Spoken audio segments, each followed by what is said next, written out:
চীনের সাবমেরিনে শক্তিশালী হচ্ছে পাকিস্তান। সমুদ্রের নতুন গেম চেঞ্জার।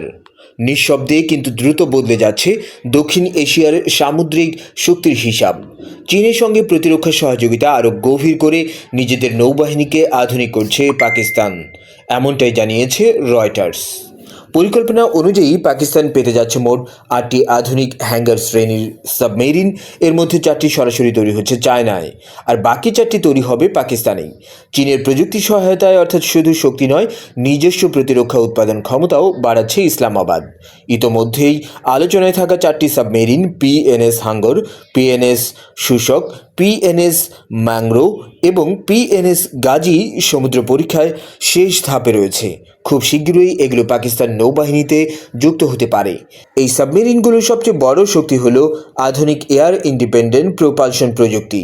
এর ফলে এগুলো দীর্ঘ সময় পানির নিচে লুকিয়ে থেকে অপারেশন চালাতে পারবে, যা শত্রুর জন্য শনাক্ত করা অনেক কঠিন করে তোলে।